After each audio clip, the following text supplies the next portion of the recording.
Stéphane Turillon, restaurateur, qui va vendre son établissement. Il travaille 15 heures par jour, 7 jours sur 7, et ne gagne même pas 1 000 € par mois. Bonsoir, mon Stéphane, que je connais bien. Merci d'être là. Merci d'être là. Stéphane, bonsoir. Vous allez bien? Ça va. Vous êtes bien installé? Très bien. Votre ceinture, je pense que ça va bouger dans 2 minutes. Monsieur Véran, je suis millionnaire. Vous vous rendez compte? C'est formidable, non?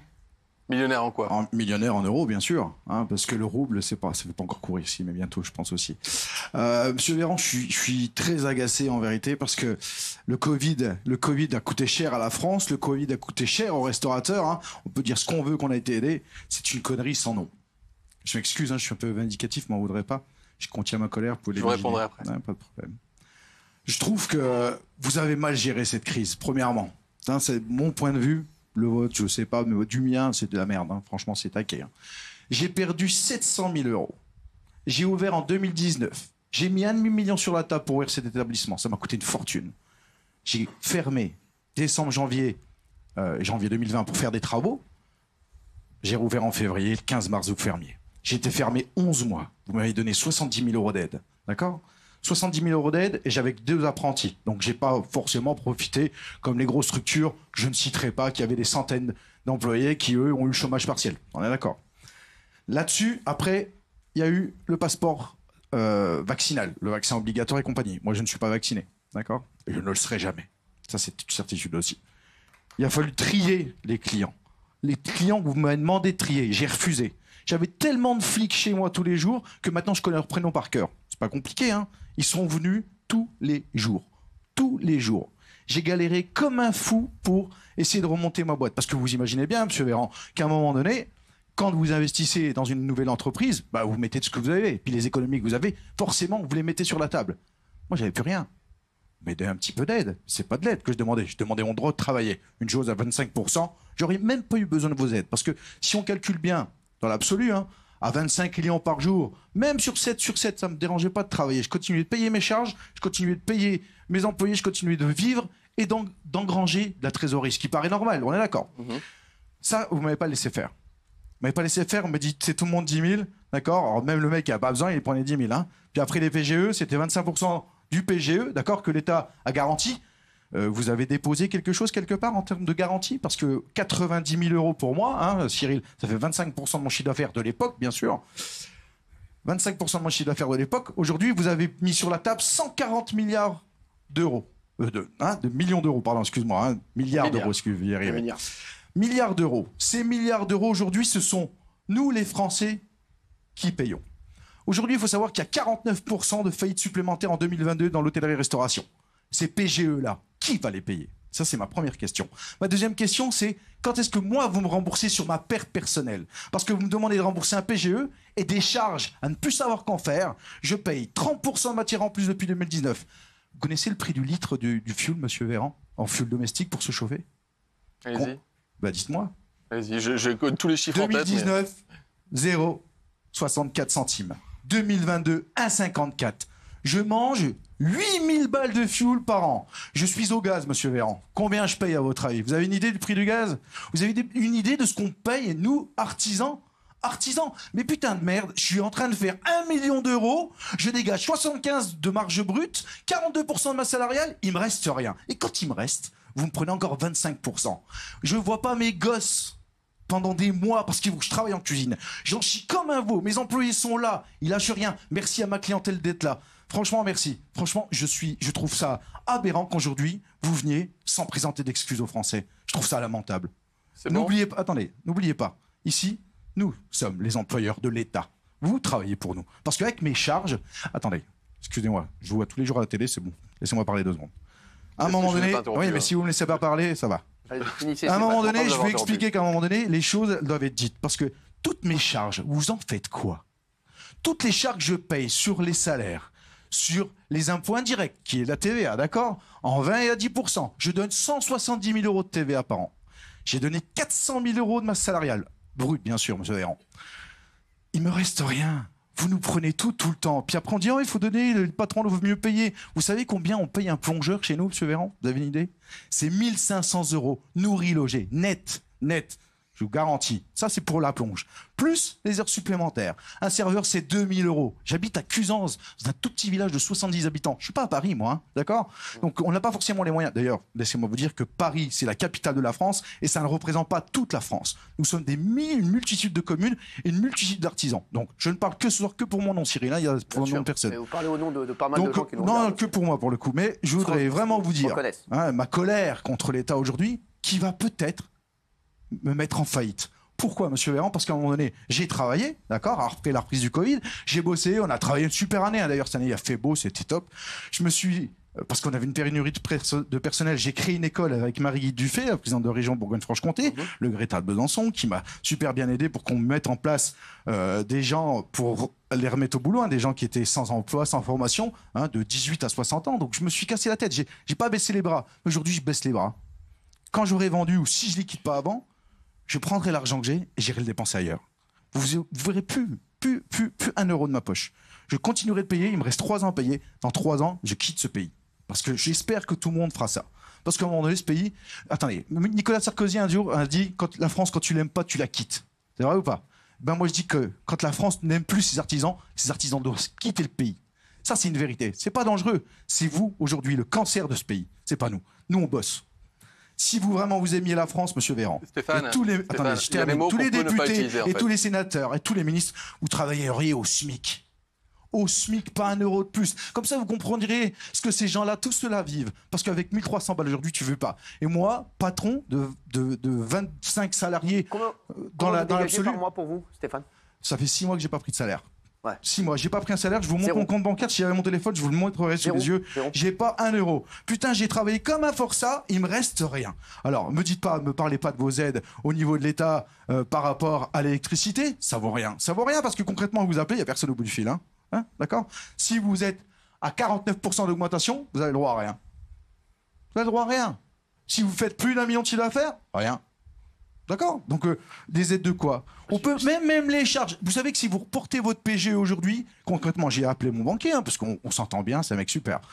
On s'appelle, il me dit, Steph, je suis désolé, je peux pas t'aider, parce que si je te reporte un petit coup de PGE, ne serait-ce qu'une année, vous voyez ce que je veux dire? Parce que maintenant, 2 ans de Covid, on a reporté les PGE qui devaient durer sur 6 ans. Maintenant, ils durent que sur 4. On a commencé à enclencher les PGE, c'est une fortune. Hein.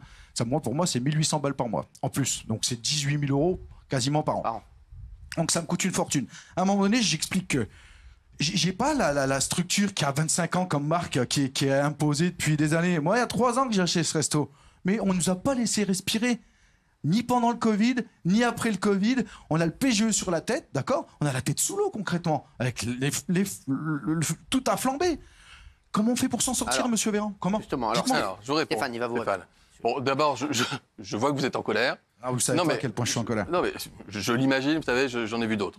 Et je vois que vous êtes en colère et je critique pas les raisons de votre colère. Et je pense que parmi ce que vous avez dit, il y a des trucs... Je vous respecte, monsieur Véran, en tant que... Je suis pas sûr. Hein, non, je suis pas sûr. Je respecte l'homme. Non, je attendez. Je respecte pas la fonction que vous représentez. Non, traiter quelqu'un de cancer, je le ferai jamais. Même à mon pire ennemi, d'accord? Donc quand vous dites que je suis le cancer de machin, non. C'est une image, monsieur Véran. Non.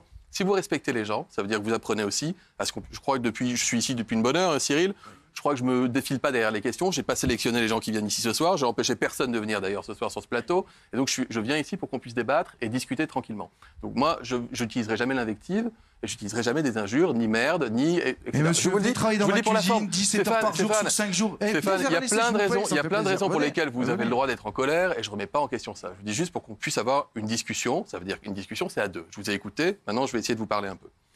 Il y a des choses pour lesquelles vous vous êtes exprimé, où je peux être d'accord sur le poids des charges quand on ouvre un restaurant, sur le poids de la masse salariale, les complexités administratives. Vous pouvez vous retrouver la tête sous l'eau. Je ne doute pas une seconde que vous soyez un bosseur, que vous dormiez pas... 75 de marge, monsieur Véran, attention. Je ne doute pas une seconde que la nuit, quand vous essayez de dormir, vous pensiez au compte et que ça vous empêche de dormir, etc. Demandez à ma femme. Donc je peux parfaitement comprendre ça, et le niveau de stress dans lequel vous êtes, je peux l'entendre. D'accord? Ok. Les trucs sur lesquels on ne tombera pas d'accord, mais on n'est pas là. C'est pas pour ça que vous m'interrogez ce soir sur la gestion de crise Covid. Vous avez le droit, c'est votre opinion, mais vous avez le devoir de respecter la loi, et vous l'avez respectée, puisque vous avez fermé le restaurant. Et l'État, en retour, c'est là où je ne suis pas d'accord. Je vois beaucoup de restaurateurs, je vais dans beaucoup de restos, dans beaucoup de bars, dans beaucoup de commerces, où en général, les gens disent « ça a été compliqué, mais vous nous avez aidés.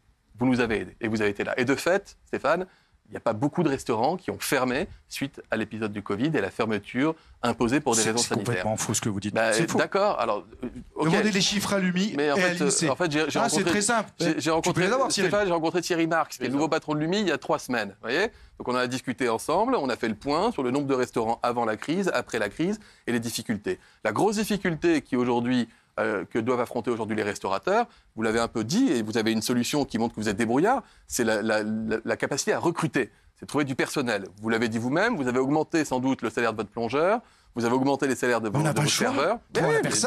Et alors, les serveurs, ils vous diront qu'ils n'ont pas le choix que de demander une hausse de salaire. C'est d'accord. Parce que c'est compliqué pour eux, parce qu'ils sont obligés de faire du travail haché, qu'ils partent très tard, que ça leur coûte cher en transport, etc.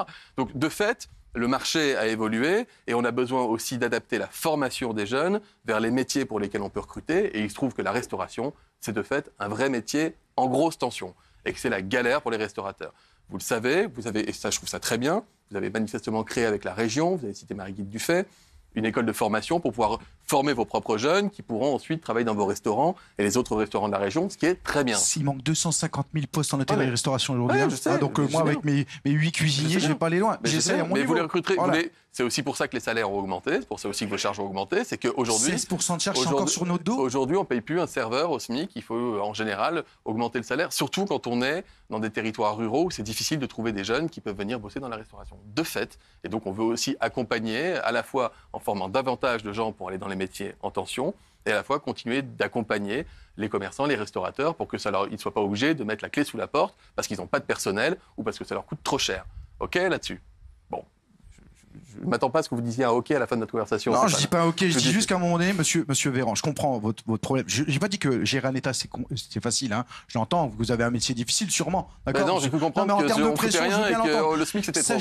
Sachez que dans l'absolu, aujourd'hui, si on poussait... Moi, je parle vraiment des charges, hein, les charges inhérentes à mon entreprise, d'accord?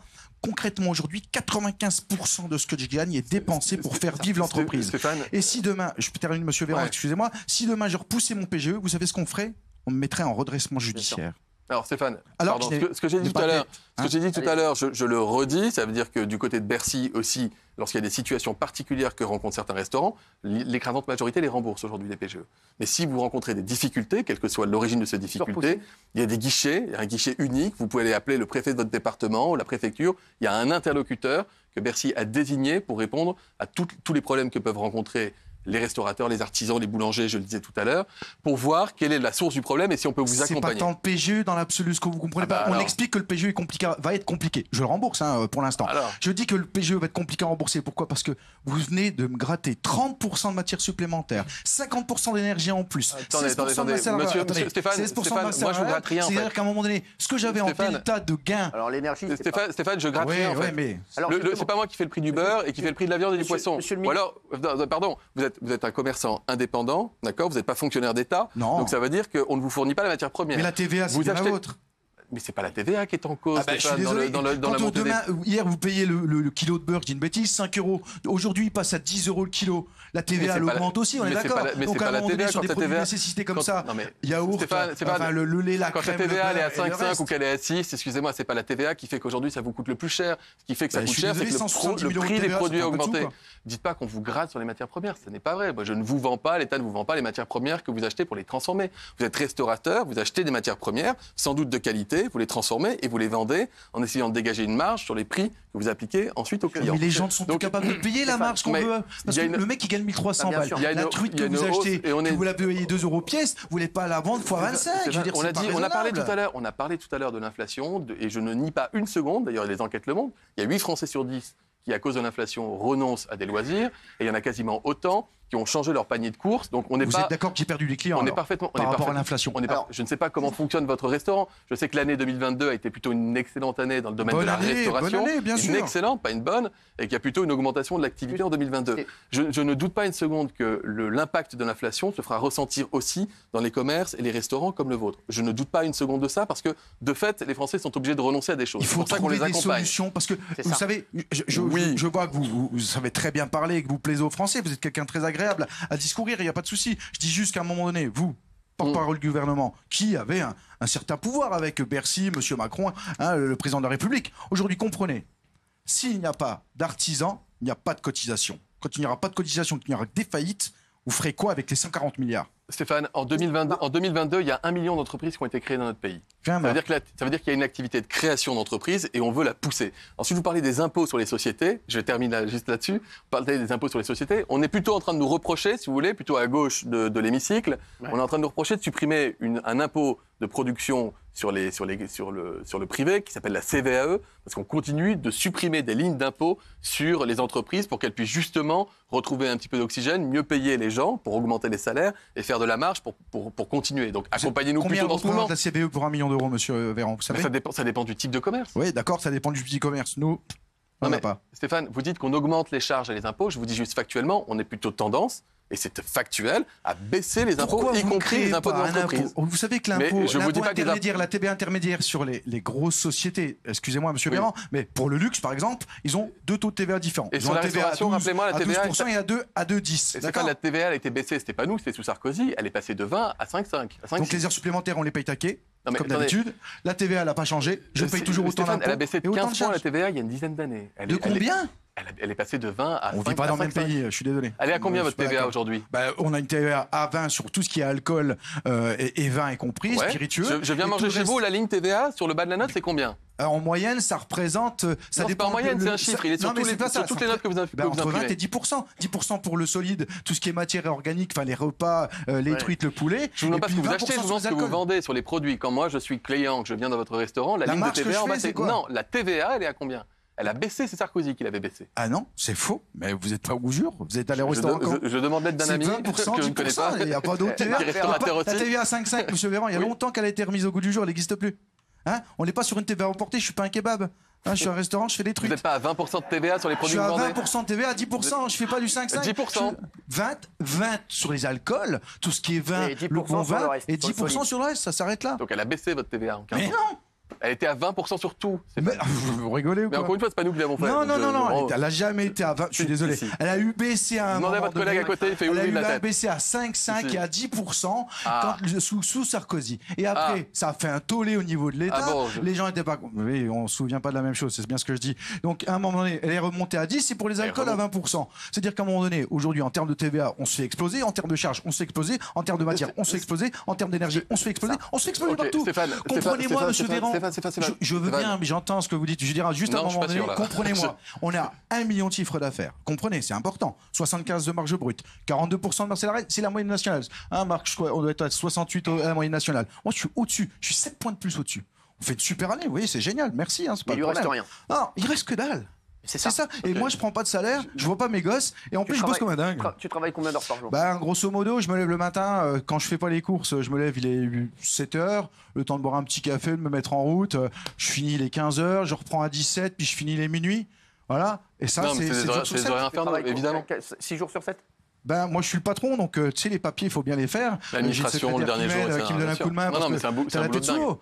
Et puis, tout ce qui est école et compagnie, voilà, tu n'en arrêtes pas. Et vous comprenez qu'à un moment donné, je suis en colère, mais je veux qu'on me trouve une solution. C'est ça. Et qu'on dise un jour, mais que ce soit les boulangers, que ce soit n'importe qui, je veux dire, à un moment donné, vous n'allez pas regarder tous vos commerçants mourir. Stéphane. Non, on ne va pas les regarder mourir, et c'est pour ça, honnêtement, qu'on a engagé beaucoup d'argent public pour éviter aux commerçants de mourir. Et je vous redonne les chiffres des restaurants. Pour résumer, les restaurants ne sont pas en train de fermer. Les restaurants ont tenu malgré la crise Covid. Stéphane, c'est factuel, vous pouvez regarder. J'ai regardé des chiffres. Thierry Marzolini, je vous redis, le problème numéro 1 aujourd'hui, c'est la capacité de recruter, vous l'avez dit parmi. Juste un point, j'ai dit une bêtise, donc je corrige mes propres bêtises, vous avez raison, elle est descendue à 5,5 sur les clients, elle est remontée à 10 derrière, donc j'ai dit une bêtise. N'empêche qu'elle était à 20 avant, donc elle a plutôt baissé par 2. Voilà. Donc on n'a pas augmenté vos charges et vos impôts. Juste pour résumer. Je dis juste qu'à un moment donné, sur ces produits-là, vous comprenez que les produits de première nécessité, que ce soit le beurre, la farine et compagnie, regardez les boulangers aujourd'hui. Les pâtes, l'huile, plus 20%, le beurre, la margarine, la crème fraîche, plus 17%, la viande et le poisson, plus 30%. Voilà. Alors, on peut dire que c'est les matières de nutrition pour les animaux. Je suis d'accord avec vous. Hein. Moi, j'élève des truites, donc ça se passe bien. Mais dans l'absolu, tout monte. Et la problématique, c'est qu'à un moment donné, nous sommes... Alors, moi, j'achète toutes les matières que vous me dites. Elles sont très belles. On achète des viandes de chez nous, du fromage de chez nous, du bon comté, du bon beurre de Passavant. Comment tu vas le vendre? Ouais, et le problème, c'est que le mec qui vient manger, madame... bien sûr. Tu peux pas mettre des trucs hors de prix sur la carte. Tu comprends, les retraités, ils ont 1000 balles. Il arrive, il voit le menu. Moi, je fais un menu, je fais mon coef, vous comprenez? Il faut que je paye. Le 4 coef, c'est coef 4 en général quand on vend quelque chose. Donc moi je fais un coef pour la TVA, un coef pour payer la matière, un COEF pour les salaires, et normalement, il me reste un COEF pour moi, pour la société, avant impôt. Sauf qu'aujourd'hui, plus rien. Sur ce COEF. Non, juste pour résumer, Stéphane, pour Monsieur le ministre. Le cas de Stéphane, c'est pas un cas isolé. C'est vrai qu'on voit plein de gens qui nous disent on travaille de 8h du matin à 19h, à 22h, on travaille peut-être 6 jours sur 7, voire 7 jours sur 7, et à la fin, il nous reste 0. Et on a l'impression d'avoir une affaire qui marche. Comme a dit Stéphane, il a démarré par dire « je suis millionnaire ». Et ça, c'est vrai que Stéphane, c'est un des exemples, mais il y en a plein qui nous regardent ce soir qui doivent se dire « on se reconnaît en Stéphane ». Et ils se disent « on a l'impression qu'on travaille toute la journée, les gens pensent qu'on gagne plein d'argent parce que le restaurant est plein ». Non, je ne crois pas que les Français considèrent que les restaurateurs gagnent plein d'argent. Et à la fin du mois, il en reste 0. Aujourd'hui, c'est vrai pas le droit au chômage. Bah oui. Donc aujourd'hui, si lui, demain, il ferme son restaurant, s'il n'a pas d'argent de côté, il se retrouve... C'est cuit pour lui. À cause de la crise Covid. Qu'est-ce que tu fais avec les enfants, tout ça, donc tu penses quitter la France. Et c'est vrai qu'aujourd'hui, il y a beaucoup de gens qui nous regardent. Monsieur le ministre, est-ce qu'il n'est pas possible d'alléger un peu tout ça? Parce que c'est vrai que... Mais Cyril, encore une fois, depuis 5 ans, on a baissé les impôts des Français à hauteur de 26 milliards d'euros. C'est-à-dire que ça fait très longtemps que les impôts n'avaient pas baissé.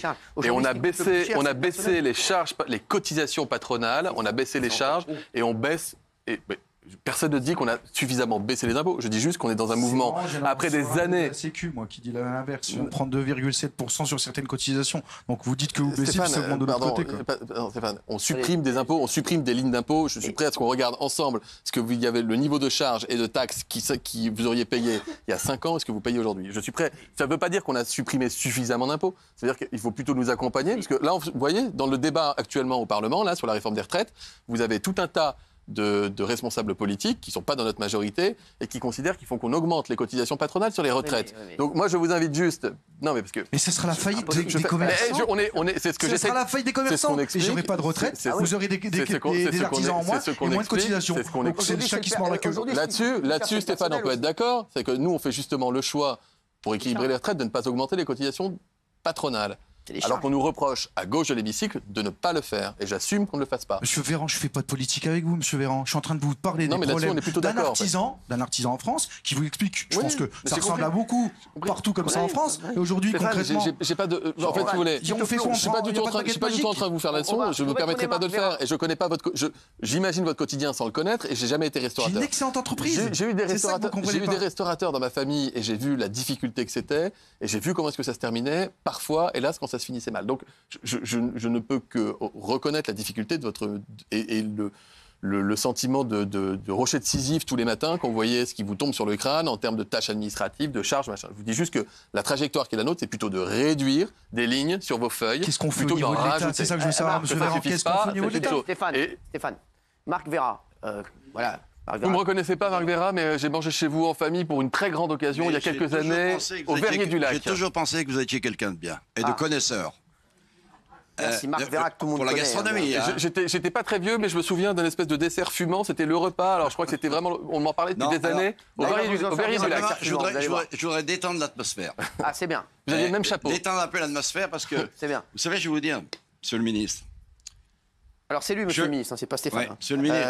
Oui, mais je vais vous dire, cet homme, c'est quelqu'un comme les précédents. Vous savez ce que c'est? Le problème, le fond du problème.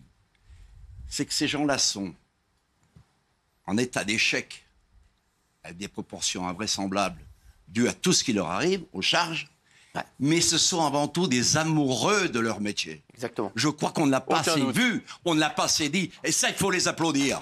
Aucun doute là-dessus. Et je vais applaudir avec vous. Je veux dire... Aucun doute là-dessus. Et je vais vous dire, à sa décharge, à la décharge de mon ami, il vous a heurté. Et je le comprends très bien. Mais croyez-moi, il ne le pensait pas. Il était très en colère. Il ne pensait pas du tout que vous étiez le cancer. C'est pas vrai. Voilà. Alors, pardonnez-le. Et après, on continue. Alors, là, moi, je voulais vous dire une chose. Il y a une chose qui me fascine, moi, quand même, depuis le début, là. Et on va se parler franchement, monsieur le ministre. Allez-y. Allez. Non, mais moi, je vous aime bien, donc on va se parler franchement. Vous savez, pendant le Covid, vous étiez ministre de la Santé. Bon, c'était géométrie variable, il s'est passé des choses. Mais vous avez bien géré. Pas de problème. Et j'ai comme l'impression qu'aujourd'hui, c'est un état de fait qui arrive avec cette loi sur la retraite. Mais pourquoi on me dit qu'on est en excédent, monsieur le ministre? C'est vrai ou pas? Pourquoi est-ce que ça arrive maintenant? Tous les gens qui vous ont parlé, là, avant de parler de retraite, mais vous avez vu comment ils sont heurtés, ces gens. Ils n'ont parlé que de leur profession, que de leur désespérance. On n'aurait pas pu attendre un an et demi de plus et aller confronter tout ce qui nous arrive aujourd'hui avec ces augmentations incessantes, avec ces prises de position sur les sociétés. C'est ça. Le fond du problème, c'est ça. Et puis, il y a une chose que je voulais vous dire. Vraiment, je vous en prie, faites une loi pour ces seniors que l'on met dehors des entreprises à 50, 53 ans. C'est ignoble. C'est la structure même de la société qu'on fout en l'air. C'est la transmission auprès des jeunes. Il faut les sauver, ces gens-là. Il faut qu'ils reviennent. On a besoin d'eux. Alors. Merci Marc. Je vous écoutais avec le talent oratoire qu'est le vôtre. Je ne fais pas de talent oratoire. Oh, si. Certificat d'études. Hein. Non, mais vous êtes Par contre, beaucoup. Vous savez, vous me passez, monsieur le ministre, je vous interromps, mais.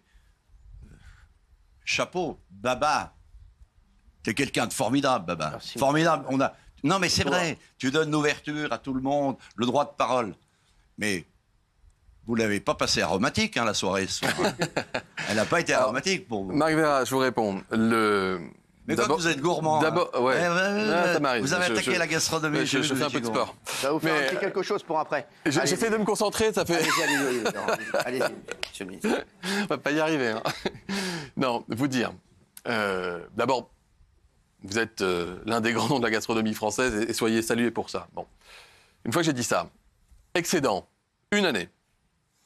Parce qu'il y a eu une baisse du chômage, parce qu'on a créé plus d'emplois que prévu, et c'est tant mieux.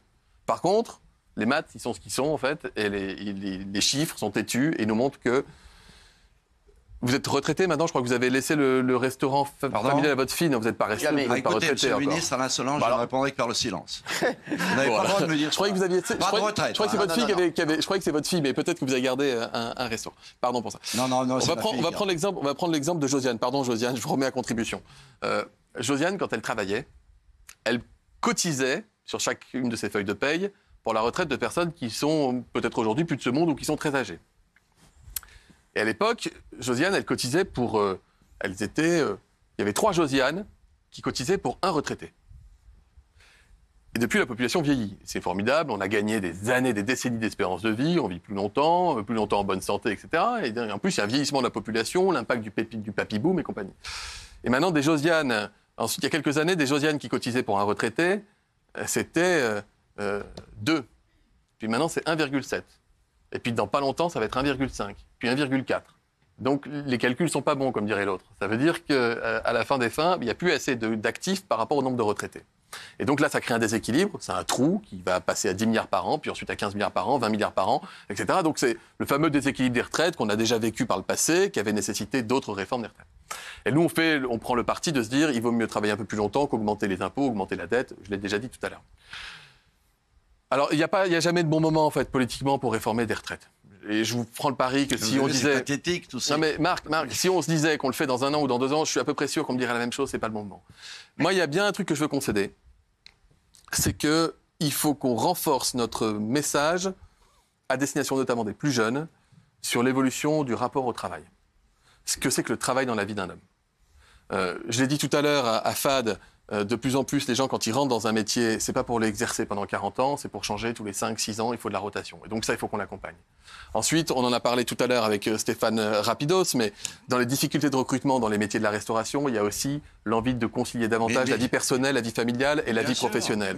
Et donc le jeune qui vient et qui se dit je vais faire le jeudi, le vendredi, le samedi, le dimanche soir, je vais venir le midi et puis je vais rentrer 2 heures chez moi, je verrai pas mes gosses, c'est terminé. C'est terminé.